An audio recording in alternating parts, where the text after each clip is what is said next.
Hello students, welcome to the channel. आज हम लोग अपनी 10th क्लास सीरीज़ में आगे बढ़ रहे हैं और पढ़ने जा रहे हैं बायोलॉजी का अगला पार्ट, जिसका नाम है जीव जनन कैसे करते हैं। बच्चों, इस पार्ट में हम लोग जानेंगे कि कोई भी जीव अपने जैसे नए जीव का निर्माण कैसे करता है, यानी कि नए जीव कैसे बनते हैं और यह प्रक्रिया क्यों इम्पॉर्टेंट है, ये भी हम लोग जानेंगे। इससे पहले हम लोगों ने बायोलॉजी के जो पार्ट पढ़े थे उसमें जैव प्रक्रम में हमने पढ़ा था कई महत्वपूर्ण प्रक्रियाएं, कई महत्वपूर्ण गतिविधियां जो हमारी बॉडी के भीतर होती हैं, जीवों की बॉडी के भीतर होती हैं। तो जैसा कि आपको बताया गया था कि जैव प्रक्रम वे गतिविधियां होती हैं जो कि अगर किसी भी जीव में डिस्टर्ब हो जाती हैं, होना बंद हो जाती हैं, तो फिर वो जीव जीवित नहीं रह पाता।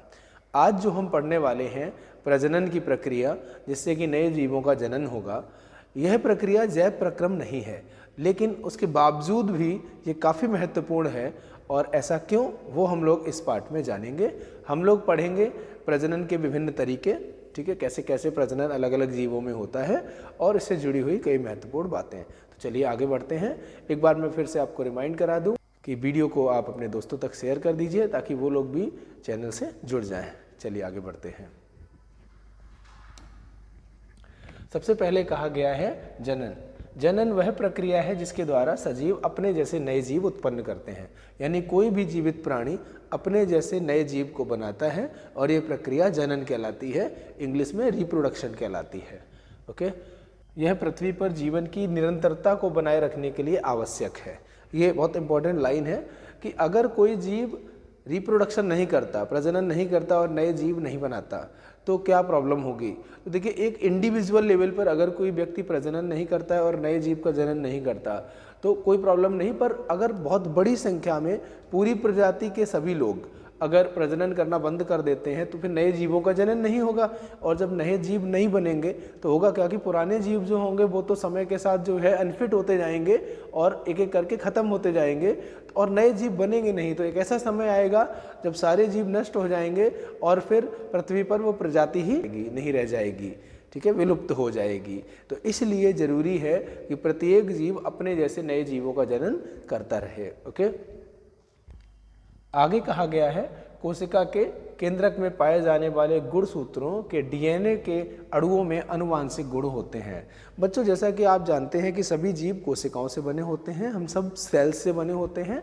सेल मतलब कोशिका, और हमारी कोशिकाओं के भीतर केंद्रक होता है जिसे न्यूक्लियस कहते हैं, और केंद्रक के भीतर डीएनए होता है। ओके, और डीएनए जब रॉड्स के फॉर्म में होता है, ठीक है, तो उनको हम क्रोमोसोम कहते हैं या गुणसूत्र कहते हैं।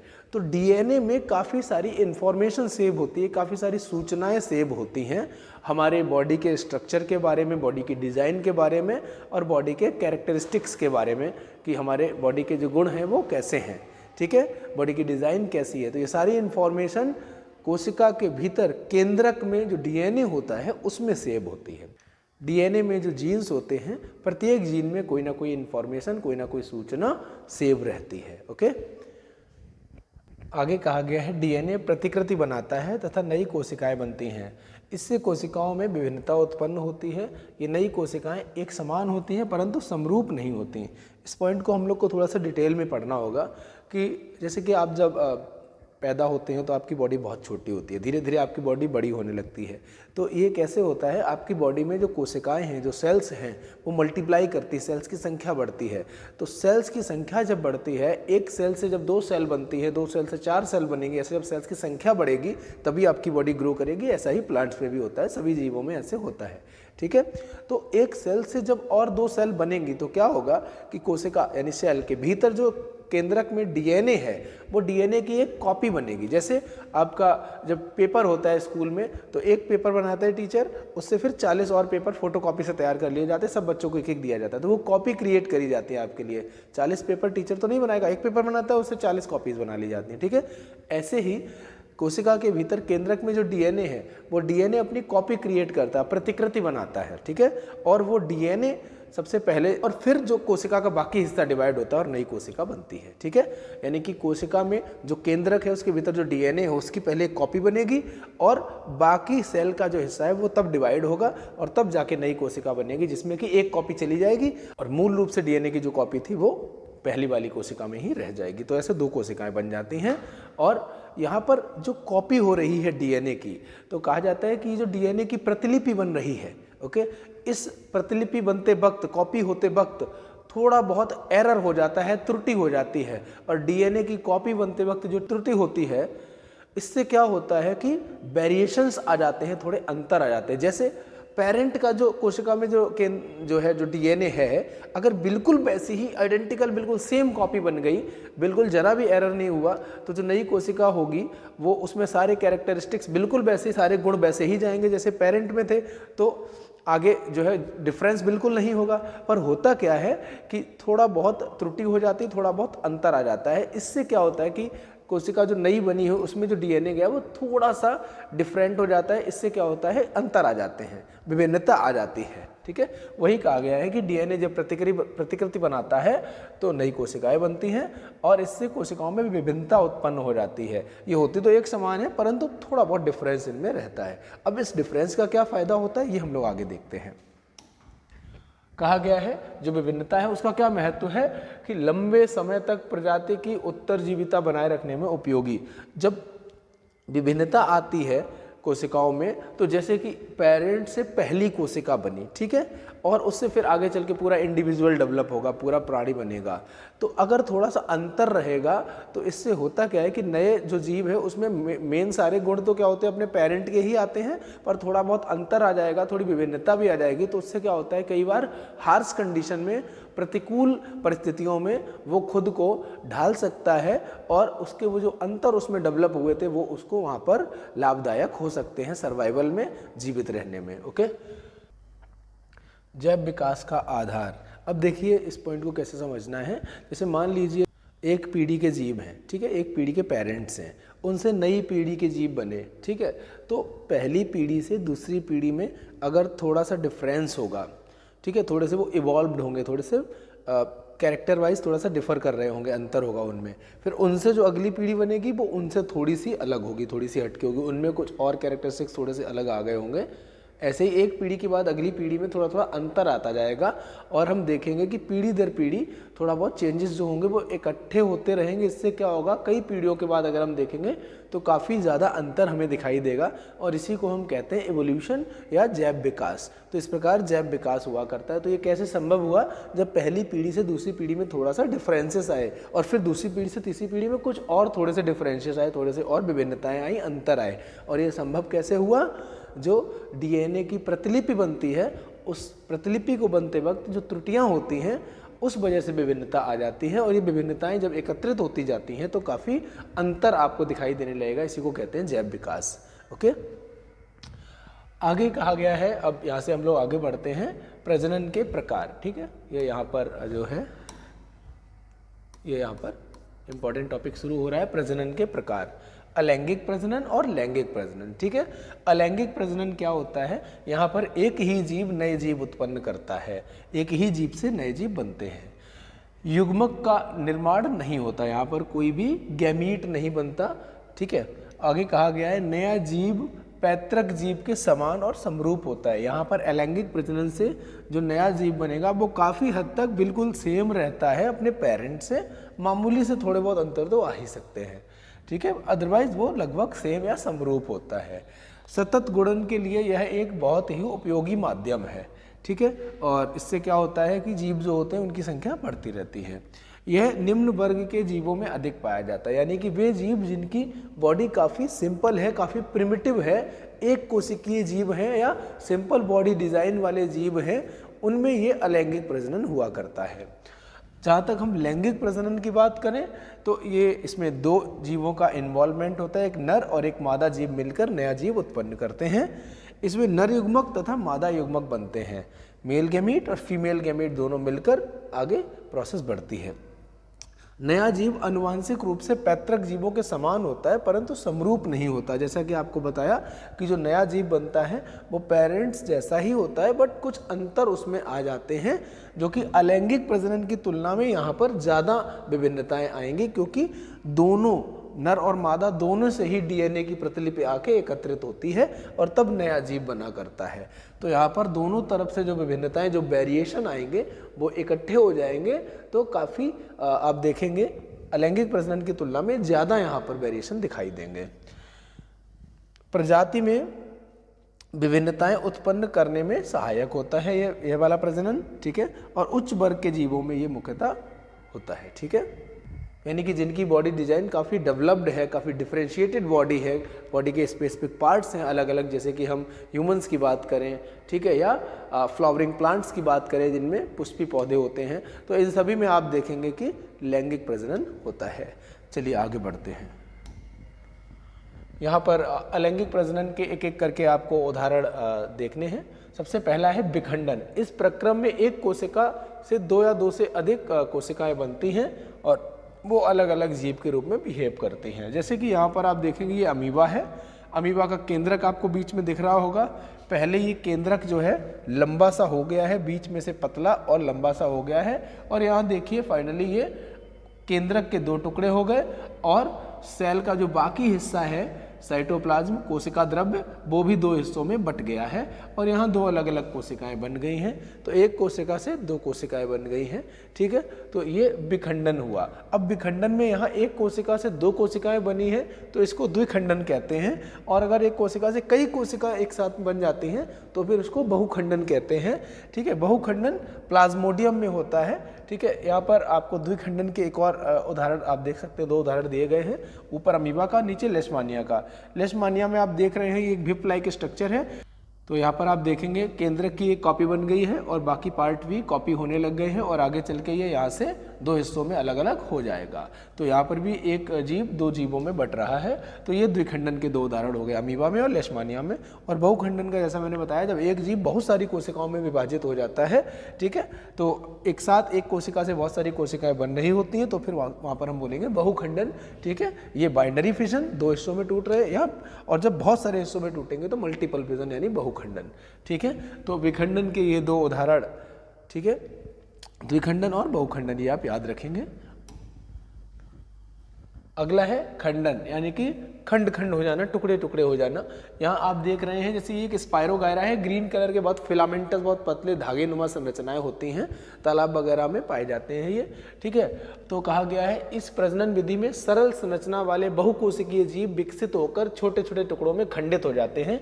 तो ये एक स्पायरोगायरा है, ये दो टुकड़ों में टूट गया है। कब?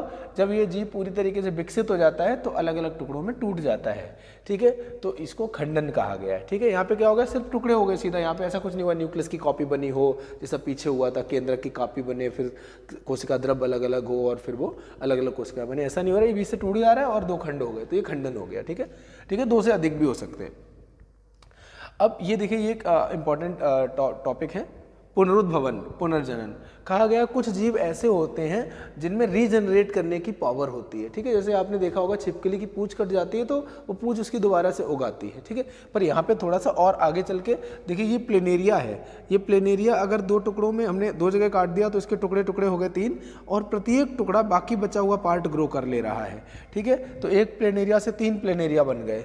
ऐसे ये हाइड्रा है, इसको बीच से अगर ये कट गया, दो टुकड़े हो गए, तो ऊपर वाला टुकड़ा नीचे का टुकड़ा विकसित कर लेगा और नीचे वाला हिस्सा जो है वो ऊपर का हिस्सा विकसित कर लेगा। दो अलग अलग जीव ये बन गए। तो ये प्लेनेरिया में और ये हाइड्रा में आप देख रहे हैं पुनर्जनन हो जा रहा है या पुनरुद्भवन हो जा रहा है। जो कटा हुआ हिस्सा है वो विकसित हो जा रहा है, ठीक है। ये सभी जीवों में नहीं हो पाता, जिनमें ये रीजनरेटिव पावर होती है उनमें ही हो पाता है। पुनरुद्भवन की जिनमें क्षमता होती है उन्हीं जीवों में ऐसा हो पाता है कि कटे हुए टुकड़े से बचा हुआ जो पार्ट है वो विकसित हो जाता है, ओके। आगे देखिए मुकुलन। मुकुलन मतलब मुकुल का बनना, कली का बनना, ठीक है। तो यहाँ पर देखिए, जैसे ये आपको हाइड्रा दिख रहा है, हाइड्रा पीछे भी था, हाइड्रा यहाँ पर भी है। तो हाइड्रा में मुकुलन भी होता है और पुनरुद्भवन भी होता है। मुकुलन में क्या होता है, एक कली सी बनेगी यहाँ पर, ये देखिए कली, और ये आगे चल के पूरी डेवलप हो जा रही है और पूरा एक इंडिविजुअल बन जा रहा है, पूरा जीव बन जा रहा है, जो कि यहाँ से ये डिटैच हो जाएगी, यहाँ से ये अलग हो जाएगी, ठीक है। यहाँ से ये अलग हो जाएगी और फिर दोनों जीव अलग अलग इंडिविजुअल प्राणी के रूप में बिहेव करेंगे। इस प्रक्रम में जीव के शरीर पर एक उभार उत्पन्न होता है, इसे मुकुल कहते हैं। यह मुकुल पहले नन्हे फिर पूर्ण जीव में विकसित हो जाता है तथा जनक से अलग हो जाता है। ये हाइड्रा में आप देख पा रहे हैं, ठीक है। अगला टॉपिक है बीजाणु समाज संघ, जिसको हम कहते हैं स्पोर फॉर्मेशन। देखिए ये यहाँ पर एक जीव है, ठीक है, जो कि आप देख पा रहे होंगे, इसमें ऊपर ये बॉल जैसी संरचनाएं बनी हुई हैं। तो ये राइजोपस है और इसमें आप देख पा रहे हैं कि ये फिलामेंट टाइप के स्ट्रक्चर हैं जिनके ऊपर ये बॉल्स स्ट्रक्चर आप देख पा रहे होंगे। इनको हम स्पोरेंजियम कहते हैं, हिंदी में बीजाणु धानी कहते हैं। इनके भीतर छोटे छोटे से बीजाणु होते हैं जिनको हम स्पोर्स कहते हैं, ठीक है। ये जो बीजाणु हैं, इनमें क्या खास बात होती है कि इनके ऊपर एक प्रोटेक्टिव कवरिंग होती है। इनको सुरक्षित रखने के लिए एक भित्ति होती है, लेयर होती है, जो कि इनको सुरक्षित रखती है, ठीक है। अब ये बीजाणु जब तक इन स्पोरेंजियम के भीतर होते हैं, बीजाणु धानी के भीतर होंगे जब तक ये बीजाणु, तब तक तो कोई बात नहीं है। जब ये मैच्योर होकर ये बीजाणु धानी, ये जो बॉल है, ये फटेगी तो इसके भीतर से बीजाणु बाहर आ जाएंगे, ठीक है। और ये बीजाणु एटमॉस्फेयर में फैल जाते हैं। फिर क्या होता है कि जब इनको सुइटेबल क्लाइमेट मिलता है, सही जो है मौसम इनको मिलेगा, सही स्थिति मिलेगी, तो ये मॉइस्ट सॉइल में, नमी युक्त मिट्टी में गिरकर वहीं पर जर्मिनेट होते हैं, ठीक है। कुछ जीवों के तंतुओं के सिरों पर बीजाणु धानी बनती है जिसमें बीजाणु होते हैं। बीजाणु गोल संरचनाएं होती हैं जो एक मोटी भित्ति से रक्षित रहती हैं। अनुकूल परिस्थिति मिलने पर बीजाणु वृद्धि करने लगते हैं।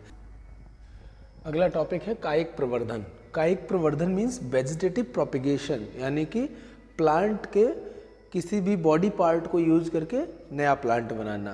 जैसे कई प्लांट्स क्या होते हैं, उनमें सीड्स नहीं होते, कई पौधों में बीज नहीं होते। जिन पौधों में बीज होंगे उसमें तो कोई दिक्कत ही नहीं है, बीज को आप ज़मीन में रोप दीजिए और उसको पानी वगैरह जो भी चीज़ें मिल रही हैं वो सब मिलेगी, तो वो अंकुरित होकर नया पौधा बन जाएगा। पर जिन पौधों में बीज नहीं होते, उनसे नया पौधा कैसे बनेगा? तो पौधे के ही बॉडी के किसी पार्ट को यूज करके, जैसे तने को यूज करके या जड़ों को यूज करके या पत्ती से नए पौधे को बनाना, ये कायिक प्रवर्धन कहलाता है। काया मीन्स बॉडी, तो प्लांट की बॉडी के किसी पार्ट से नया प्लांट बनाना कायिक प्रवर्धन कहलाता है। कुछ पौधों में नए पौधे का निर्माण उनके कायिक भाग जैसे कि जड़, तना, पत्तियों आदि से होता है, इसे कायिक प्रवर्धन कहते हैं। ये प्राकृतिक तरीके से भी कर सकते हैं या अपना ह्यूमन इंटरवेंशन के द्वारा कृत्रिम विधियों से भी कर सकते हैं, जैसे कि जड़ से या तने से या पत्तियों के द्वारा हो सकता है। अगर हम सबसे पहले पत्तियों की बात करें तो ब्रायोफिलम नाम का एक पौधा होता है, उसकी पत्तियों में जो नोचेस होते हैं, जैसे कि हम यहाँ पर अगर पत्ती बनाएं तो इसकी पत्ती कुछ इस तरह से होती है, ठीक है। इसके यहाँ पर ये जो रीजन आपको दिख रहे हैं, ये गड्ढे गड्ढे वाले रीजन, यहाँ से क्या होते हैं, छोटी छोटी सी कलियाँ सी निकलती हैं और जब ये पत्ता ज़मीन में गिर जाता है तो फिर ये जो कलियाँ छोटी छोटी सी बनी थी, यही आगे चलकर पौधा बन जाती हैं। तो ब्रायोफिलम की ये जो पत्ती है, इसमें आप देख रहे हैं कि ये जो इसके नोचे से यहाँ पर छोटी छोटी सी कलियाँ बनी और ये जब ये गिर जाएगी पत्ती तो फिर यहाँ पर ये जो छोटी छोटी सी कलियाँ हैं, यही आगे विकसित होकर पौधे बन जाएंगे। ऐसे ही हम अगर तने की बात करें तो सभी बच्चों ने गन्ने को देखा होगा। गन्ने में इस तरीके से सेगमेंट्स बने होते हैं, ठीक है। यहाँ पर छोटी सी उसकी आँख होती है। तो हम क्या करेंगे, इसको काटेंगे, इसको यहाँ से ऐसे ऐसे ऐसे काटेंगे, ठीक है। इसके 3 टुकड़े ये हो गए, एक ये, एक ये, एक ये, ठीक है। इन तीनों टुकड़ों को हम ज़मीन में प्लांट करेंगे। ध्यान से देख लीजिए हमने कैसे काटा है। एक टुकड़े में ये एक आँख आ गई है, दूसरे टुकड़े में ये भी एक आँख आ गई, तीसरे टुकड़े में भी एक आँख आ गई है। हर एक टुकड़े में आँख आनी चाहिए।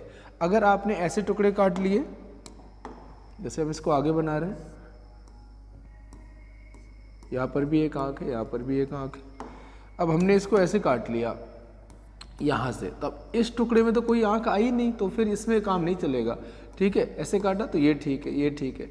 तो हम गन्ने को ऐसे काटेंगे कि हर एक टुकड़े में एक आँख आ जाए और फिर उसको हम ज़मीन में मिट्टी के अंदर प्लांट कर देंगे। तो जो उसकी आँख है, यहीं से ही क्या होगा, नया पौधा यहाँ से ऐसे बनेगा, ठीक है। नया पौधा यहाँ से ऐसे बनेगा, ठीक है। तो ये ऐसे गन्ने में होता है। आलू में भी आप जानते हैं, आलू में छोटी छोटी सी आँख डेवलप हो जाती हैं, आई डेवलप हो जाती हैं, विकसित हो जाती हैं और फिर उसको टुकड़ों टुकड़ों में काट के ज़मीन में प्लांट कर दिया जाता है। और ये ध्यान रखना होता है कि हर एक टुकड़े में एक आँख होनी चाहिए जहाँ से कि नया पौधा विकसित होगा। अगर हम जड़ के द्वारा बात करें तो डहेलिया और शकरकंद, ये जड़ अगर आपको मिल जाती है इसके पौधे की, तो उस जड़ को अगर आप काट कर लगा देते हो तो वहाँ पर भी वो प्लांट ग्रो कर जाएगा, ठीक है। आगे बढ़ते हैं हम कृत्रिम विधियों पर। ये कृत्रिम विधियाँ क्या हैं, इसमें कटिंग, लेयरिंग और ग्राफ्टिंग है। कटिंग, लेयरिंग और ग्राफ्टिंग में, कटिंग मीन्स कर्तन यानी काट के हम लगाएंगे, और लेयरिंग और ग्राफ्टिंग में एक एक करके हम लोग देखेंगे। सभी लोगों ने अपने यहाँ पे गुलाब कभी ना कभी लगाया होगा। तो गुलाब में आप जानते हैं गुलाब की ब्रांच को हम काट लेते हैं और काट के अपने यहाँ लगा देते हैं जाके। जैसे मनी प्लांट की भी हम टहनी को काट के अपने यहाँ लगा देते हैं जाके, और वो नया पौधा बन जाता है और उसी से ही वो आगे बढ़ने लग जाता है। तो ये सिंपल तरीका है कि आपने टहनी को काट के लगा दिया या तने को काट के लगा दिया और वो नया पौधा बन गया, आगे नए पौधे के रूप में काम करने लगा। तो ये तो कटिंग हो गया। लेयरिंग में क्या होता है, जैसे हम गुआवा का एग्जाम्पल लें, अमरूद का, ठीक है। तो अमरूद का जो पौधा होता है उसकी जो शाखाएं होती हैं, इसी तरीके से और भी कोई प्लांट हम ले सकते हैं। तो जैसे अमरूद का पौधा है, उसकी अगर हम एक टहनी ले लें, ठीक है, और उस टहनी को क्या करें हम खींच कर उसका एक हिस्सा ज़मीन में दबा दें और उसकी जो टिप्स हैं वो बाहर बनी रहे, ठीक है। मैं ज़रा यहाँ पर बना रहा हूँ, जैसे ये यहाँ पर ज़मीन है, ठीक है,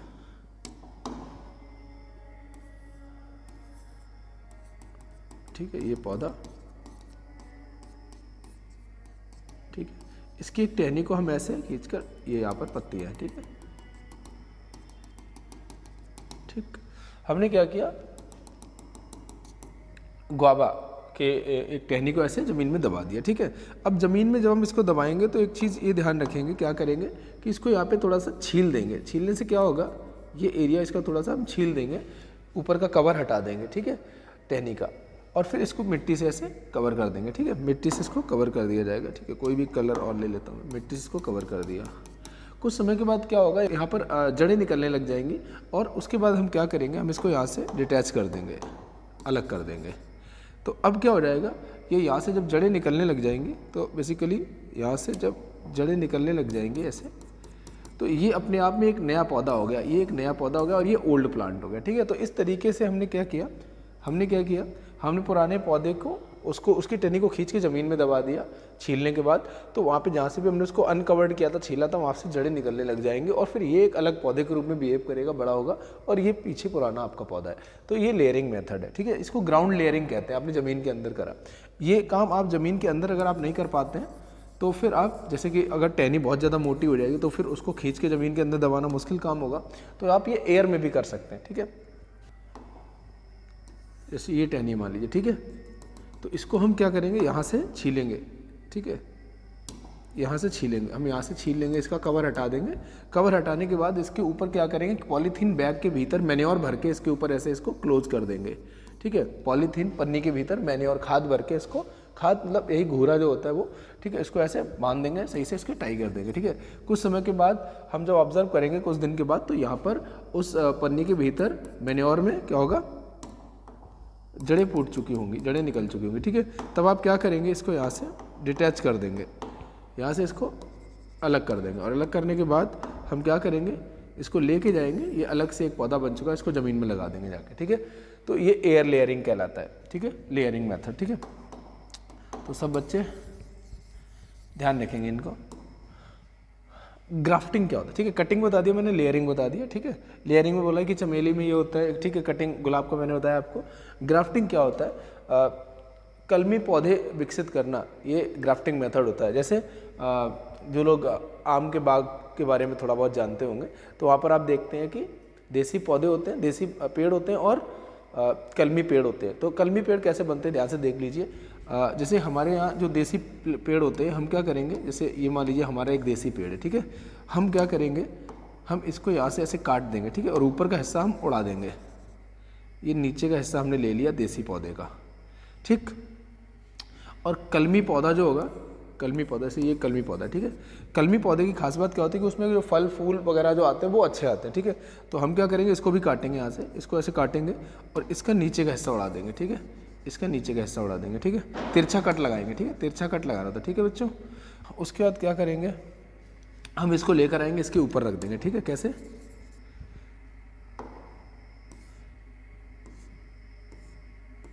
ठीक है। अब ये ऊपर का हिस्सा हो गया कैसा, सेकेंड वैरायटी का, और ये हो गया हमारा फर्स्ट वैरायटी का। तो दो अलग अलग वैरायटी के हमने प्लांट्स के जो टुकड़े थे वो जोड़ दिए, ऐसे स्लैंट कट लगा के, तिरछा कट लगा के, ठीक है।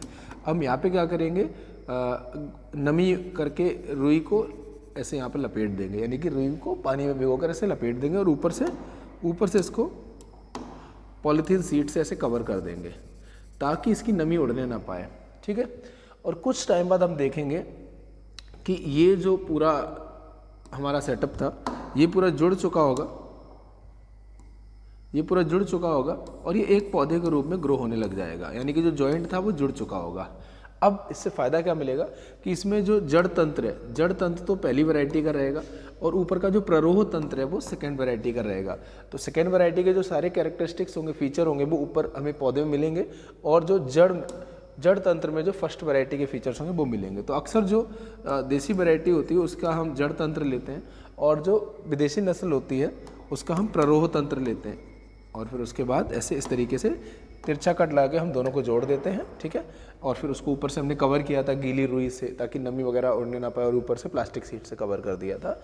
बाद में फिर ये कुछ समय के बाद टिश्यूज जुड़ जाते हैं, ऊतक जुड़ जाते हैं, तो फिर ये एक ही पौधे के रूप में जो है ग्रो करता है। ठीक है बच्चों, ये ग्राफ्टिंग मेथड कहलाता है, जैसे कि आम के नई वैरायटी बनाने के लिए इसका यूज़ होता है। ठीक है, कायिक संवर्धन जो आप देख रहे हैं या कायिक प्रवर्धन जो आप देख रहे हैं, इसके लाभ क्या है? लाभ ये है कि जिन पौधों में बीज ही नहीं होते उनको आप इसी तरीके से ग्रो करा सकते हो। जिसके बीज है उसका तो ठीक है, आप बीज ज़मीन में लगा दो, वहाँ से नया पौधा बन जाएगा, पर जिसमें बीज ही नहीं होते उसको आप क्या करोगे फिर?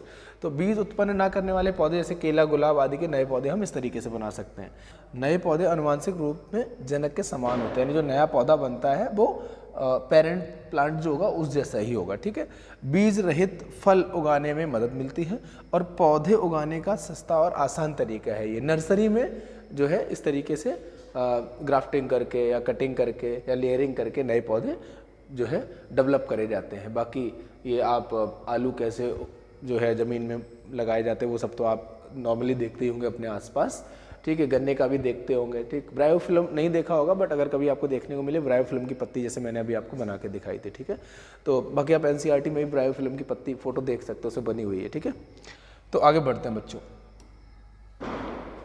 आगे कहा गया ऊतक संवर्धन। ऊतक संवर्धन क्या होता है? ये प्रयोगशाला के अंदर हम नए नए छोटे छोटे पौधे विकसित करते हैं। कैसे करते हैं? कहा गया है इस विधि में शाखा के सिरे से कोशिकाएं लेकर उन्हें पोषक माध्यम में रखा जाता है। जैसे कोई छोटा सा पौधा है, ठीक है, उसकी हम ऊपर के जो तना होगा या ऊपर की जो नई नई पत्तियां होंगी उनमें से हम कुछ टिश्यू ले लेंगे, ठीक है, कुछ ऊतक ले लेंगे, ठीक है, और उनको फिर हम ऐसी जगह पर ऐसे माध्यम में रखेंगे जहां पर हम उनको सारा पोषण देंगे और वो धीरे धीरे ग्रो करेंगे और कोशिकाएं मल्टीप्लाई होंगी। जो उनमें कोशिकाएं होंगी जो हम थोड़े से ऊतक लेकर आए थे पौधे के ऊपरी हिस्से से, और वो जब ग्रो करेंगे, फैलेंगे, मल्टीप्लाई होंगे तो उसमें कोशिकाएं बढ़ेंगी। ये कोशिकाएं गुणन कर कोशिकाओं का गुच्छा जैसा बना लेते हैं, जिसे हम कैलस कहते हैं, और फिर हम इस कैलस को दूसरी जगह पर शिफ्ट कर देते हैं जहाँ पर हम उसको सारे हार्मोन भी प्रोवाइड करते हैं। और जैसा कि आप जानते हैं जो पौधे के हार्मोन होते हैं वो पौधे को ग्रो कराने में हेल्पफुल होते हैं, तो वहाँ पर फिर ये और वहाँ पर सेल डिवीज़न होगा, कोशिका डिवाइड बनेगी और ज़्यादा, और छोटे छोटे से और सैपलिंग्स बनने लगेंगे, छोटे छोटे से पौधे विकसित होने लगेंगे, जिनको फिर हम अलग अलग करके छोटे छोटे गमलों में लगा देंगे, जो कि लैब के अंदर ही हम उनको विकसित करेंगे। तो ये टिश्यू कल्चर होता है, ठीक है। ऊतक संवर्धन को इंग्लिश में टिश्यू कल्चर कहते हैं। अब इसमें फ़ायदा क्या है कि लैब के भीतर हम पौधे विकसित कर रहे होते हैं, तो ज़रूरत के हिसाब से हम उनको तापमान, गर्मी, बारिश सब कुछ प्रोवाइड कर सकते हैं और बीमारी रहित पौधे मिलते हैं हमको। और वहाँ पर हम रैक के ऊपर रैक लगाकर काफ़ी सारे पौधे कम एरिया में ही हम ग्रो करा सकते हैं। तो जनरली जो है जब नए पौधे की नई किस्म जब बनाते हैं तो हम इस तरीके से टिश्यू कल्चर में नए पौधे डेवलप करते हैं मोस्टली। ओके, चलिए आगे बढ़ते हैं। आगे कहा गया है अब लैंगिक प्रजनन। अब यहाँ से हम लोग सेक्सुअल रिप्रोडक्शन पर चलेंगे। लैंगिक प्रजनन नर व मादा युग्मक के मिलने से होता है। नर व मादा युग्मक के मिलने के प्रक्रम को निषेचन कहते हैं और संतति में विभिन्नता उत्पन्न होती है। अब सबसे पहले आप ये समझ लीजिए नर युग्मक और मादा युग्मक क्या होता है, ठीक है। मेल्स में जो गैमीट्स बनते हैं, एक ऐसी सेल बनती है, एक ऐसी कोशिका बनती है, इसको सेक्स सेल कहते हैं, ठीक है। उसमें क्या होता है कि जो जेनेटिक मटेरियल है, जो क्रोमोसोम्स हैं, गुणसूत्र, वो नॉर्मल जो कोशिकाएं होती हैं उनकी तुलना में आधे होते हैं। जैसे कि अगर मनुष्यों की बात करें तो प्रत्येक सेल में 46 गुणसूत्र होते हैं, पर ये जो नर युग्मक बनेगा उसमें 23 गुणसूत्र होंगे। ऐसे ही महिलाओं में भी होंगे। वहाँ पर भी क्या होता है, नॉर्मली जो कोशिकाएं होती हैं उन सभी में 46 गुणसूत्र होते हैं, पर जो फीमेल गैमीट बनेगा, फीमेल एग जिसको कहते हैं, ठीक है, उसमें क्या होगा 23 गुणसूत्र होंगे। तो जब मादा युग्मक और नर युग्मक जो है वो जब आपस में जब मिलेंगे, कंबाइन करेंगे, निषेचन होगा, तो वहाँ पर क्या होगा, 23 और 23 गुणसूत्र मिलकर 46 क्रोमोसोम वापस से रीएस्टेब्लिश हो जाएंगे, ठीक है। और नर युग्मक और मादा युग्मक आपस में मिलकर युग्मनज का निर्माण करते हैं। चलिए आगे बढ़ते हैं। देखिए सबसे पहले पुष्पी पौधों में लैंगिक जनन हम पढ़ेंगे। पुष्पी पौधे यानी ऐसे पौधे जिनमें पुष्प आते हैं। फूल पौधे का जनन अंग है, यानी कि पुष्प के भीतर ही जो है रिप्रोडक्टिव पार्ट्स होते हैं, जनन अंग होते हैं। एक फूल के मुख्य भाग बाह्यदल, पंखुड़ी, स्त्री केसर और पुंकेसर होते हैं। तो फूल के 4 मुख्य भाग होते हैं। यहाँ पर अगर आप देखें तो ये जो रंगीन पंखुड़ियाँ आपको दिख रही होंगी वो वाले पंखुड़ियाँ रंगीन होती हैं, ठीक है। इसके अलावा नीचे एक सपोर्टिव पार्ट होता है, ठीक है, इसको बाह्यदल कहते हैं, ठीक है। पंखुड़ी आपको दिख ही रही होंगी, यहाँ पर थोड़ी सी ही बनाई गई हैं। और 2 हिस्से पुंकेसर और स्त्री केसर होते हैं, ठीक है। अब आगे हम लोग बढ़े उससे पहले का आगे फूल के प्रकार क्या होते हैं। उभयलिंगी पुष्प होते हैं और एक लिंगी पुष्प होते हैं। एक लिंगी पुष्प ऐसे जिनमें या तो स्त्री केसर होगा या पुंकेसर होगा, यानी मेल पार्ट होगा या फीमेल पार्ट होगा। और उभयलिंगी पौधे ऐसे होते हैं जिनमें स्त्री केसर और पुंकेसर यानी कि फीमेल पार्ट और मेल पार्ट दोनों होते हैं। और उदाहरण भी दिए गए, बोर्ड में उदाहरण भी पूछे जाते हैं कि उभयलिंगी पौधे, उभयलिंगी जो पुष्प होते हैं बाइलिंगुअल, ठीक है, उनको बताइए, बाइसेक्सुअल, ठीक है, और यूनिसेक्सुअल को बताइए, ठीक है, उदाहरण दिए गए। अब यहाँ पर अगर आप देखेंगे अगर फूल में, ठीक है, तो पंखुड़ी आपको दिख रही होंगी, ठीक है, नीचे बाह्यदल आपको दिख रहा होगा जिस पर सारी चीज़ें फिक्स होती हैं। अब यहाँ पर आप ध्यान से देखिए, ये जो आपको सीधा ये फिलामेंट जैसा दिख रहा है, इसके ऊपर ये ब्लू कलर का स्ट्रक्चर बना हुआ है, ये जो है पुंकेसर होता है, ठीक है। ये तंतु के ऊपर नीले रंग का ये जो है ये पराग कोश होता है, ठीक है। तो ये पुंकेसर हो गया, मेल रिप्रोडक्टिव पार्ट हो गया ये तंतु, और ये ब्लू वाला पराग कोश, ये मिलाकर ये क्या हो गया, पुंकेसर। स्त्री केसर ये जो बीच में होता है, यहाँ पर आप देखेंगे ये एक घड़ा जैसा है, इसकी गर्दन लंबी सी है, नीचे चौड़ा सा है, बीच में पतली सी गर्दन गई है, और ऊपर ये इसका माउथ जैसा है, मुंह जैसा है, ठीक है। तो ये हिस्सा वर्तिकाग्र कहलाता है, और ये पतली सी गर्दन वर्तिका कहलाती है। ये नीचे जो फूला हुआ हिस्सा ही ये अंडाशय कहलाता है, और भीतर ये इसमें बीजांड होते हैं, ठीक है।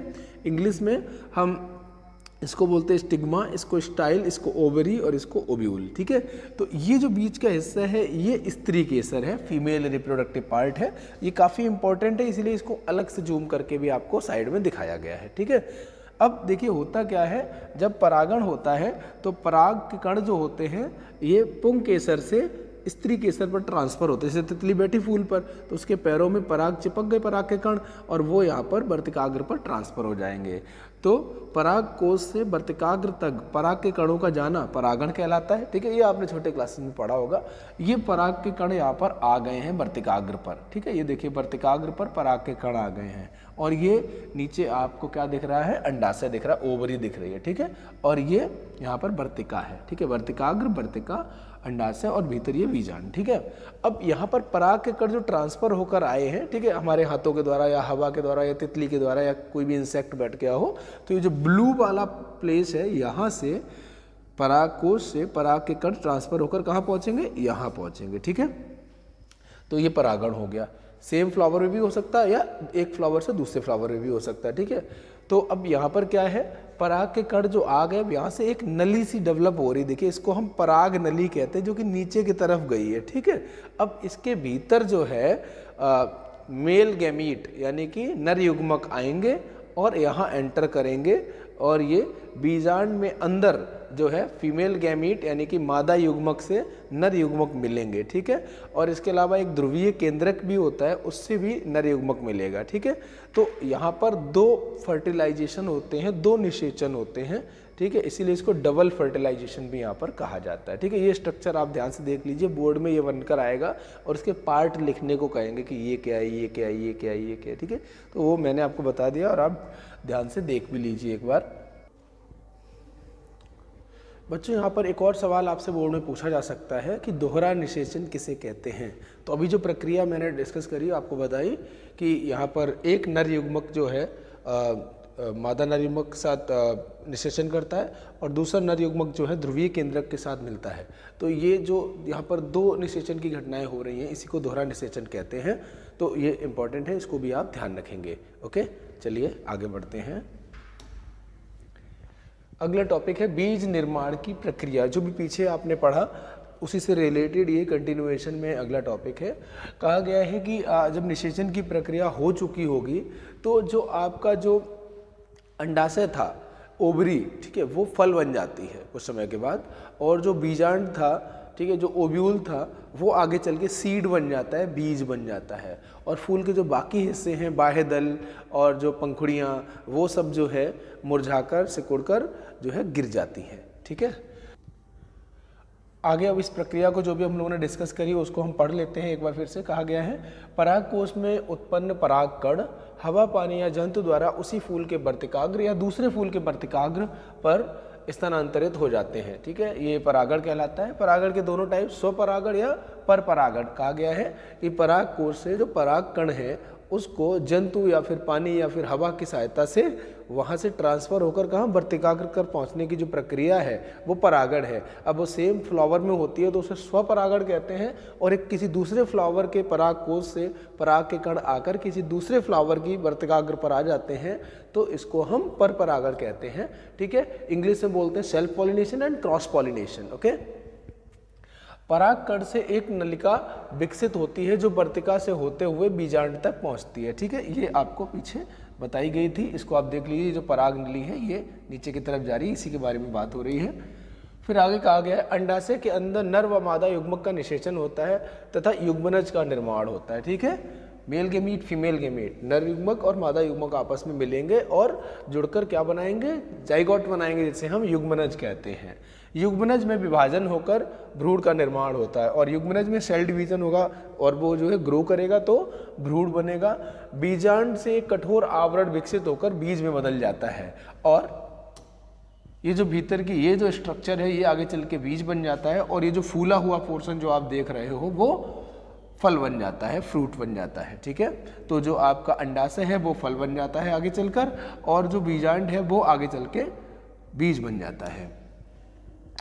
अंडाशय फल में बदल जाता है तथा फूल के अन्य भाग झड़ जाते हैं। ठीक है, अब यहाँ पर आप ये बीज की फोटो देख रहे होंगे।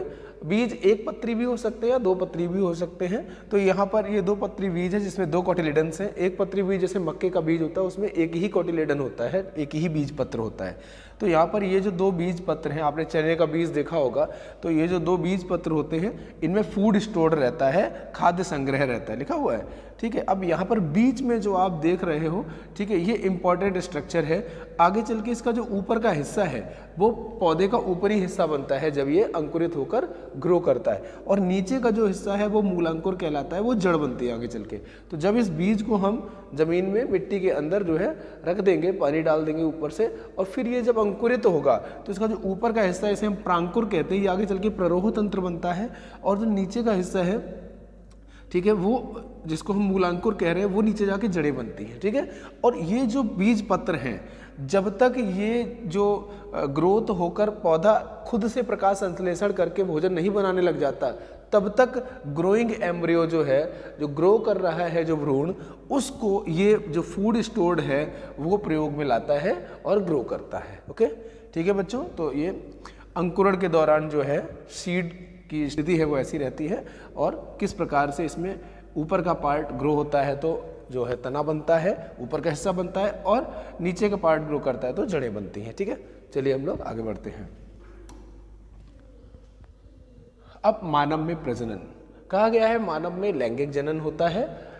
लैंगिक परिपक्वता, देखिए लैंगिक जनन यानी कि सेक्सुअल रिप्रोडक्शन में इन्वॉल्व होने के लिए ये जरूरी है कि मेल और फीमेल दोनों ही इंडिविजुअल्स सेक्सुअली मैच्योर्ड हो।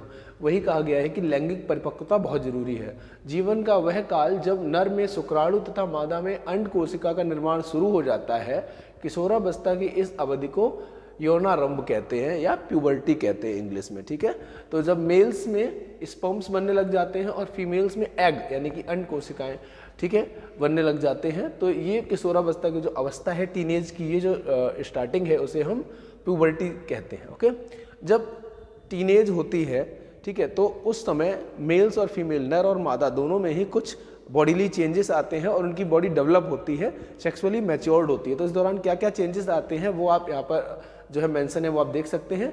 यौनारंभ जब होता है यानी कि पुबर्टी जब स्टार्ट होती है तो किशोरों में यानी कि बालक बालिकाओं में क्या चेंजेस आते हैं, वो जो कॉमन चेंजेस हैं वो लिखे हुए हैं, आप देख सकते हैं।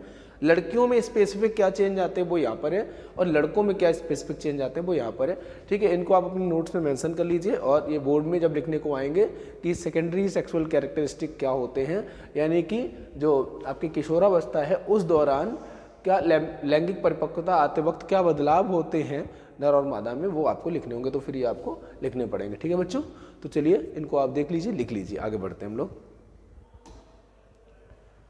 अब एक एक करके हम नर और मादा दोनों के जो रिप्रोडक्टिव सिस्टम है उनको हम लोग पढ़ेंगे और फिर आगे बढ़ेंगे। सबसे पहले नर जनन तंत्र यानी कि मेल रिप्रोडक्टिव सिस्टम की बात हुई है। मेल रिप्रोडक्टिव सिस्टम आप लोग अपने एनसीईआरटी का डायग्राम निकाल सकते हैं, एनसीईआरटी का ही डायग्राम है। ठीक है, यहाँ पर आप देख पा रहे होंगे ये एक बैग लाइक स्ट्रक्चर है, थैले जैसी संरचना है। ठीक है, इसको वृषण कोश कहते हैं, और इसमें 2 टेस्टिस होते हैं, ए पेयर ऑफ टेस्टिस, उसको हिंदी में वृषण कहते हैं। ठीक है, तो ये जो ग्लैंड है, ये जो ग्रंथि है, ये क्या करती है, इसके 2 इंपॉर्टेंट काम है। एक तो हार्मोन सिक्रिएट करना, टेस्टोस्टेरोन हार्मोन सिक्रिएट करना, और दूसरा स्पर्म्स रिलीज करना। ठीक है, तो जो स्पर्म्स रिलीज होते हैं वो भी इसी ग्रंथि यानी कि वृषण के द्वारा, टेस्टिस के द्वारा रिलीज होते हैं, और जो टेस्टोस्टेरोन हार्मोन है वो भी यही टेस्टिस यानी कि वृषण के द्वारा रिलीज होता है। इसको इंग्लिश में टेस्टिस कहते हैं। ठीक है,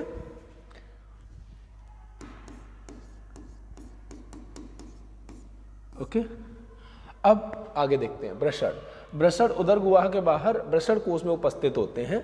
वृषण कोश तापमान तुलनात्मक रूप से कम होता है, जो शुक्राणु बनने के लिए आवश्यक है। देखिए बोर्ड में आपसे ये भी पूछा जाएगा कि मेल्स में यानी कि नर में जो वृषण है, जो ये जो ग्रंथियां हैं जिनसे टेस्टोस्टेरोन और स्पर्म्स बनते हैं यानी कि नर युग्मक बनते हैं, तो ये बॉडी के बाहर क्यों लोकेटेड है, क्यों नहीं इनको बॉडी के अंदर ही लोकेट किया गया, तो ये आपको बोर्ड में पूछा जाएगा। तो आपको बताना होगा कि मेल स्पर्म्स बनने के लिए यानी कि नर युग्मक बनने के लिए ये जरूरी होता है कि तापमान थोड़ा सा कम रहे, तो इसलिए इनको एक सेपरेट बैग लाइक स्ट्रक्चर यानी कि एक खास बैग जैसी, थैले जैसी संरचना वृषण कोश में बॉडी के बाहर, ठीक है, एब्डोमेन के बाहर लोकेट किया गया है, जहाँ पर नॉर्मल बॉडी के भीतर के टेम्परेचर से थोड़ा सा कम टेम्परेचर, कम तापमान रहता है, जिससे कि स्पर्म फॉर्मेशन यानी कि नर युग्मक का जो फॉर्मेशन है वो आसानी से हो पाता है।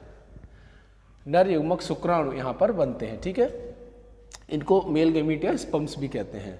वृषण ग्रंथि, ये ग्रंथि है, ठीक है, टेस्टोस्टेरोन हार्मोन उत्पन्न करती है। टेस्टोस्टेरोन के कार्य क्या होते हैं, जो हार्मोन निकलता है टेस्टोस्टेरोन, उसके क्या कार्य हैं, शुक्राणु उत्पादन का नियंत्रण और लड़कों में यौवनावस्था परिवर्तन, जो पीछे चेंजेस थे वो आपने जो पढ़े थे उनको टेस्टोस्टेरोन की मदद से ही वो होते हैं।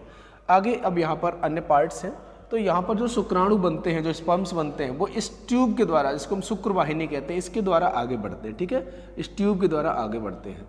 यहाँ रास्ते में 2 ग्रंथियाँ होती हैं, शुक्राशय और प्रोस्टेट ग्रंथि। ठीक है, ये अपने जो सीक्रीशन है वो स्पर्म्स में मिला देती है। ठीक है, अब इससे होता क्या है कि जो आपके स्पर्म्स यानी जो शुक्राणु हैं वो आसानी से मूव कर पाते हैं, दूसरा उनको पोषण भी मिल पाता है, किससे, वो जो रस जो स्रावित हो रहा है प्रोस्टेट ग्रंथि और शुक्राशय के द्वारा। ठीक है, तो फिर आगे जो आपके जो स्पर्म्स हैं वो आसानी से मूव कर पाते हैं, आसानी से आगे बढ़ पाते हैं, इस रास्ते के थ्रू, मूत्र मार्ग के थ्रू आगे बढ़ पाते हैं। ये आपका जो है यूरिनरी ब्लैडर है, जहाँ से यूरिन आती है मूत्राशय, और यहाँ से ये आगे कॉमन रास्ता है, इसी रास्ते से जो है आपके स्पर्म्स भी आगे बढ़ते हैं और इसी रास्ते से जो है यूरिन भी आगे बढ़ती है। ठीक है, तो ये इस तरीके से स्ट्रक्चर है। तो शुक्र वाहिनी का क्या कार्य है, ये शुक्राणुओं को वृषण से शिशिन तक पहुँचाता है, तो ये शिशिन। ओके, मूत्र मार्ग, यह मूत्र और वीर्य दोनों को बाहर जाने का मार्ग है। ठीक है, ये यहाँ पर बताया आपको, यहीं से ही यूरिन भी डिस्चार्ज होती है और यहीं से ही सीमेन भी डिस्चार्ज होता है। ठीक है, ये मूत्र और वीर्य दोनों को बाहर जाने का मार्ग है, बाहरी आवरण के साथ इसे शिशिन कहते हैं। संबंधित ग्रंथियाँ, शुक्राशय ग्रंथि तथा प्रोस्टेट ग्रंथि अपने स्राव शुक्र वाहिनी में डाल देते हैं। ये जो 2 ग्लैंड्स आपको यहाँ पर दिखाई गई हैं, प्रोस्टेट ग्लैंड और शुक्राशय, प्रोस्टेट ग्लैंड और सेमिनल वेसिकल, ये दोनों क्या करती हैं, अपने सिक्रीशन को स्पर्म्स के साथ मिला देती हैं, शुक्राणुओं के साथ मिला देती हैं, तो जो माध्यम है वो तरल हो जाता है और आसानी से जो आपके शुक्राणु हैं वो मूवमेंट कर पाते हैं आगे की तरफ। ठीक है, शुक्राणु तरल माध्यम में आ जाते हैं, यह माध्यम उन्हें पोषण भी प्रदान करता है, उनके स्थानांतरण में सहायता करता है। शुक्राणु तथा ग्रंथियों का स्राव मिलाकर वीर्य बनाते हैं।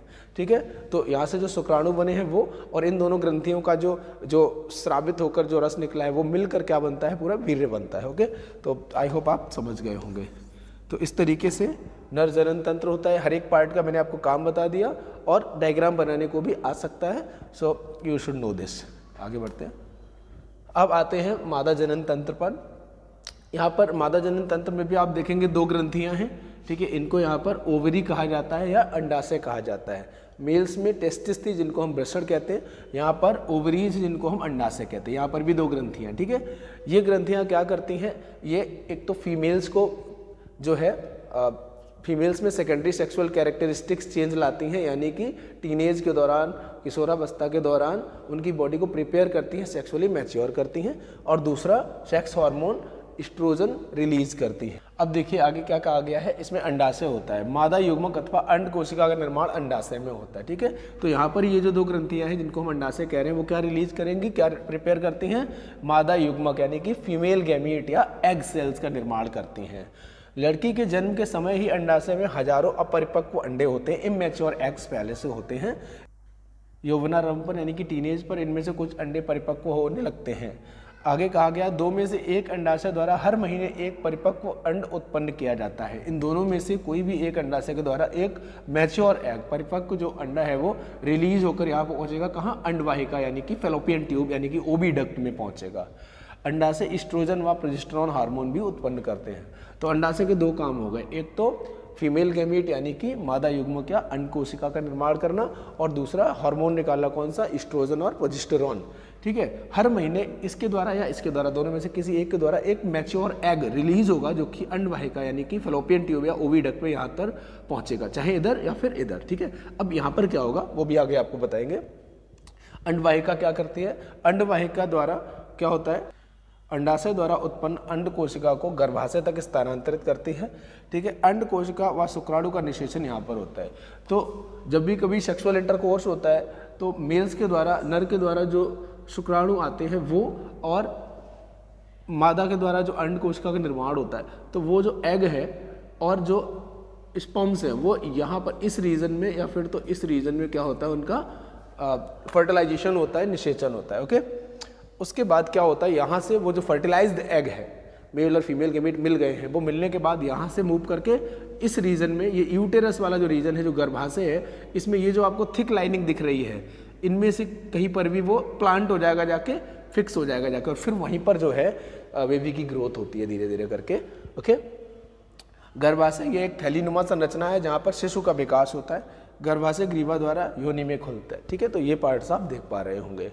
तो आपको बताया गया कि अंडाशय का क्या कार्य है, अंडवाहिका यानी फेलोपियन ट्यूब या ओविडक्ट जिसको कहते हैं उसका क्या कार्य है, गर्भाशय में बेबी का डेवलपमेंट होता है।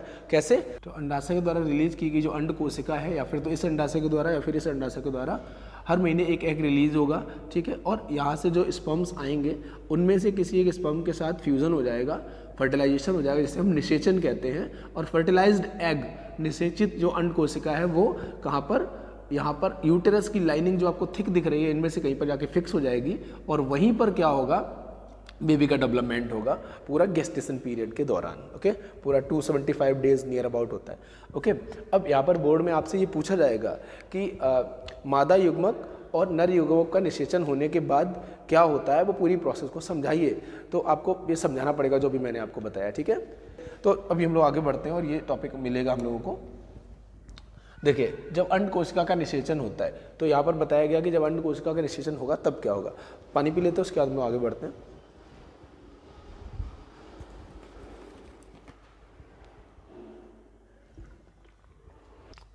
जब अंड कोशिका का निषेचन होता है तब क्या होता है, देखिए, निषेचित अंड युग्मनज कहलाता है। यानी कि जब अंड कोशिका जब नर युग्मक से मिल जाती है, यानी कि मादा युग्मक और नर युग्मक जब आपस में मिल जाते हैं तो निषेचित होकर जो यूनिट बनती, जो इकाई बनती है, उसे हम युग्मनज या जाइगोट कहते हैं, जो गर्भाशय में रोपित हो जाता है। गर्भाशय में रोपण के पश्चात युग्मनज में विभाजन व विभेदन होता है तथा भ्रूण का निर्माण होता है, ठीक है, यानी कि वो ग्रो करता है और भ्रूण बन जाता है। अब प्लेसेंटा यहाँ पर एक इंपॉर्टेंट टर्म है। प्लेसेंटा आपसे बोर्ड में पूछा जा सकता है। प्लेसेंटा यह एक विशिष्ट ऊतक है जिसकी तस्तरीनुमा संरचना गर्भाशय में धसी होती है। प्लेसेंटा ये गर्भाशय की दीवार में होता है और ये तस्तरीनुमा इसकी संरचना होती है, डिस्क लाइक स्ट्रक्चर होता है। इसका मुख्य कार्य क्या होता है, तो बोर्ड में आपसे पूछा जाएगा प्लेसेंटा क्या है, ठीक है। ये एक ऊतक है जिसकी डिस्क जैसी संरचना है और ये गर्भाशय की दीवार में होता है। इसका कार्य क्या होता है, चलिए देखते हैं। माँ के रक्त से ग्लूकोज, ऑक्सीजन आदि भ्रूण को प्रदान करना इसका कार्य होता है। यानी कि जो बेबी का डेवलपमेंट हो रहा है इनिशियल स्टेज में और जब तक कि वो बेबी बाहर नहीं निकल आता बॉडी से, तो फिर तब तक उसको जो ज़रूरी चीज़ें हैं, न्यूट्रिशन है, ऑक्सीजन है, ये सब चीज़ें जो है उसको जो है प्लेसेंटा के थ्रू ही मिला करती हैं। भ्रूण द्वारा उत्पादित अपशिष्ट पदार्थों का निपटान, और जो ग्रोइंग बेबी है वो जो वेस्ट रिलीज करेगा, CO2 गैस निकालेगा और जो वेस्ट निकालेगा, नाइट्रोजनस वेस्ट निकालेगा, वो सब भी ब्लड के थ्रू प्लेसेंटा में चले जाते हैं और फिर वहाँ से मदर्स बॉडी से डिस्चार्ज हो जाते हैं, बाहर निकल जाते हैं। तो प्लेसेंटा का इंपॉर्टेंट काम है। अंड के निषेचन से लेकर शिशु के जन्म तक के समय को गर्भकाल कहते हैं, गेस्टेशन पीरियड। इसकी अवधि लगभग 9 महीने हुआ करती है, ठीक है। तो मनुष्यों के बारे में ये बताया गया है। अच्छा, अब यहाँ पर एक और चीज़ है कि अगर मान लीजिए, जैसे कि बताया गया कि हर महीने एक मैच्योर एग, परिपक्व अंड कोशिका रिलीज करी जाएगी दोनों में से किसी एक अंडाशय के द्वारा। अब मान लीजिए निषेचन नहीं हुआ, तो जब निषेचन नहीं होगा तब फिर क्या होगा, जब निषेचन नहीं होगा उस समय जो अंड कोशिका है उसका क्या होगा। तो देखिए, होता यह है कि हर महीने दोनों अंडाशय में से किसी एक अंडाशय के द्वारा परिपक्व अंड कोशिका रिलीज करी जाती है, जो कि फेलोपियन डक्ट यानी कि फेलोपियन ट्यूब यानी कि अंडवाहिका में वेट करती है कि मेल गैमीट आएगा और उसके साथ जो है फ्यूज़न होगा, निषेचन होगा। पर अगर मेल गैमीट आया ही नहीं तब फिर क्या होगा, तो देखिए हर एक महीने यूटेरस खुद को प्रिपेयर करता है, गर्भाशय खुद को रेडी करता है, अपनी बॉल को थिक बना लेता है, स्पंजी बना लेता है, रिचली सप्लाई कर लेता है ब्लड वेसल्स के साथ, रक्त की बहुत सारी उसमें वाहिकाएं डेवलप हो जाती हैं। इससे क्या होता है कि अगर मान लीजिए निषेचित होकर अंड कोशिका आती है और रोपित होती है गर्भाशय में, तो प्रॉपरली बेबी का डेवलपमेंट हो पाए। पर अगर ऐसा नहीं होता है तो जो गर्भाशय ने जो खुद को प्रिपेयर किया, रेडी किया है निषेचित अंड कोशिका के आने के लिए, रोपित होने के लिए, वो सारा प्रिपरेशन बेकार हो जाएगा, क्योंकि निषेचन तो हुआ ही नहीं, हर मंथ थोड़ी ना निषेचन होगा। तब फिर क्या होगा, वो जो गर्भाशय की जो थिक लाइनिंग है जिसने खुद को प्रिपेयर किया है कि निषेचित एग आएगा और फिर वहाँ पर वो इम्प्लांट होगा, बेबी का डेवलपमेंट होगा, वो सारी जो प्रिपरेशन है वो वेस्ट हो जाएगी। और वो जो थिक बॉल है, यूटेरस की जो बॉल है, गर्भाशय की जो दीवार है जो थिकन हुई है, स्पंजी हो गई है, उसमें रक्त वाहिकाएँ बढ़ गई हैं, वो सब क्या होगा, धीरे धीरे डिस्चार्ज हो जाएगी। फीमेल बॉडी से वो मटेरियल डिस्चार्ज होने लगता है और ये हर मंथ होता है और इसको ही हम मेंस्ट्रुअल साइकिल कहते हैं और ये पुबर्टी से शुरू होती है। कहा गया है कि जब अंड कोशिका का निषेचन नहीं होता तो हर महीने गर्भाशय खुद को निषेचित अंड प्राप्त करने के लिए तैयार करता है और गर्भाशय की भित्ति मांसल एवं स्पंजी हो जाती है। ये भ्रूण के विकास के लिए जरूरी है। यदि निषेचन नहीं होता है तो इस भित्ति की आवश्यकता नहीं रहती, अतः यह परत धीरे धीरे टूटकर योनि मार्ग से रक्त एवं म्यूकस के रूप में बाहर निकलती है। यह चक्र लगभग 1 महीने के समय का होता है तथा इसे ऋतुस्राव या रजोधर्म कहते हैं। इंग्लिश में इसको मेंस्ट्रुअल साइकिल कहते हैं, जो कि अभी मैंने आपको बताया। 40 से 50 वर्ष की उम्र के बाद अंडाशय से अंड का उत्पन्न होना बंद हो जाता है, फलस्वरूप रजोधर्म बंद हो जाता है, जिसे रजोनिवृत्त कहते हैं। यानी कि पुबर्टी एज से, यानी कि किशोरावस्था की शुरुआत से लगभग 45 वर्ष की उम्र तक ये रजोधर्म हर मंथ होता है, मेंस्ट्रुएशन हर मंथ होता है, जो कि 45 ईयर्स के बाद बंद हो जाता है। ओके, तो आई थिंक आप समझ गए होंगे कि अगर निषेचन नहीं होता है तब क्या होगा, तो ये वाली चीज़, और अगर निषेचन होता है तो ये वाला पैराग्राफ आपको लिखना होगा। पता होना चाहिए सभी को, बोर्ड में आए ना आए वो अलग बात है, बट ये सारी चीज़ें आपको मालूम होनी चाहिए। आगे जनन स्वास्थ्य, यानी कि प्रॉपरली मेल्स और फीमेल्स दोनों को ही सेक्सुअली मैच्योर्ड और हेल्दी होना जरूरी है। आगे कहा गया है, देखिए क्या, जनन स्वास्थ्य का अर्थ है जनन से संबंधित सभी आयाम जैसे शारीरिक, मानसिक और सामाजिक एवं व्यावहारिक रूप से स्वस्थ होना। ठीक है। तो जो दोनों ही मेल्स और फीमेल्स हैं उनका मेंटली, फिजिकली, सोशली हर तरीके से वो फिट हों, यह ज़रूरी है। और रोगों का लैंगिक संचरण, क्योंकि सेक्सुअल रिलेशनशिप्स के दौरान कई बार सेक्सुअली ट्रांसमिटेड डिजीजेस भी सामने आती हैं। तो वे बीमारियां जो सेक्सुअल रिलेशनशिप के दौरान फैलती हैं उनको हम सेक्सुअली ट्रांसमिटेड डिजीज़ कहते हैं। Okay, STDs, sexually transmitted diseases. अनेक रोगों का लैंगिक संचरण भी हो सकता है, जैसे जीवाणुओं के द्वारा जो बीमारियां फैल सकती हैं सेक्सुअली वो है गोनोरिया एंड सिफिलिस, और विषाणु के द्वारा जो फैल सकती हैं वो है birds and HIV AIDS. Okay, condom के उपयोग से इन रोगों का संचरण कुछ सीमा तक रोकना संभव होता है। ठीक है, एचआईवी की फुल फॉर्म और एड्स की फुल फॉर्म आपको पता होगी, मैं बता देता हूँ फिर से। Human immuno deficiency virus, acquired immuno deficiency syndrome. Okay, तो दो सेक्सुअली ट्रांसमिटेड डिजीजेस जो हैं वो यहाँ पर आपको ध्यान रखनी होंगी, बोर्ड में पूछी जा सकती है। ओके, अब यहाँ पर हम आगे बढ़ते हैं चैप्टर के अंतिम पड़ाव पर कि बढ़ती हुई जनसंख्या को कंट्रोल करना है अगर, तो हमें क्या करना पड़ेगा, कुछ कॉन्ट्रासेप्टिव मेथड्स अडॉप्ट करने पड़ेंगे।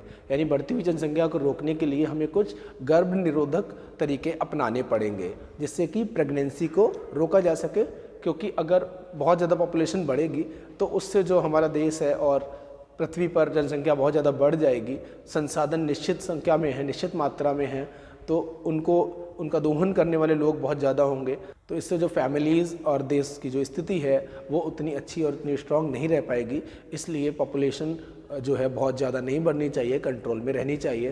तो इसके लिए जो कॉन्ट्रासेप्टिव मेथड्स हैं वो क्या हो सकते हैं, यानी कि जो गर्भ निरोधक तरीके हैं वो क्या हो सकते हैं। तो टॉपिक है गर्भरोधन। गर्भधारण को रोकना गर्भरोधन कहलाता है, यानी कि प्रेगनेंसी को रोकना, प्रेग्नेंट होने से रोकना जो है कॉन्ट्रासेप्शन कहलाता है। इंग्लिश में कॉन्ट्रासेप्शन कहते हैं इसको। अब कॉन्ट्रासेप्शन यानी कि गर्भरोधन कैसे कैसे हो सकता है। पहला तरीका है यांत्रिक अवरोध, यानी कि फिजिकल बैरियर के रूप में। ठीक है, तो मेल्स कॉन्डोम का यूज़ कर सकते हैं और फीमेल सर्वाइकल कैप्स का यूज़ कर सकते हैं। ठीक है, यही दूसरा तरीका जो है केमिकल्स के द्वारा, यानी कि दवाओं के द्वारा। तीसरा तरीका है IUCD, यानी इंट्रा यूटेराइन कॉन्ट्रासेप्टिव डिवाइस, यानी कि यूटेरस के भीतर, गर्भाशय के भीतर कोई जो है ऐसा बैरियर क्रिएट करके जिससे कि प्रेगनेंसी को रोका जा सके, जैसे कि कॉपर टी। और आखिरी है ऑपरेशन के द्वारा, शल्य क्रिया के द्वारा, यानी कि सर्जरी के द्वारा। तो सर्जरी के द्वारा मेल्स में जब होती है तो इसको हम कहते हैं नसबंदी, यानी कि वैसेक्टोमी, जिसमें हम शुक्रवाहिका जो है वास डिफरेंस उसको कट कर देते हैं और बांध देते हैं। और फीमेल्स में ट्यूबेक्टोमी, जिसमें फेलोपियन ट्यूब जो है अंडवाहिका उसको कट करके बांध दिया जाता है, तो इसको नलबंदी कहते हैं। ठीक है, तो ये जो टर्म्स हैं इनको हम लोग आगे डिटेल में पढ़ते हैं। गर्भरोधन के प्रकार, पहला यांत्रिक अवरोध, शुक्राणु को यानी कि मेल गैमीट को अंड कोशिका तक नहीं पहुंचने दिया जाता है, यानी कि मेल गैमीट को फीमेल गैमीट से नहीं मिलने देते, नर युग्मज को मादा युग्मज से नहीं मिलने दिया जाता है। तो ये यांत्रिक अवरोध के द्वारा ऐसा किया जा सकता है। और इसको करने के दो तरीके जो हैं आप देख सकते हैं, जैसा कि बताया मैंने।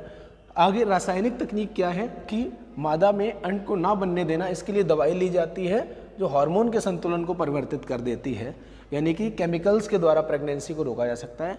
इनके अन्य प्रभाव भी हो सकते हैं। जब आप केमिकल्स लेकर अपनी बॉडी के हार्मोन्स को अफेक्ट कर रहे होते हैं तो महिलाओं में इससे काफ़ी प्रॉब्लम्स भी हो सकती हैं।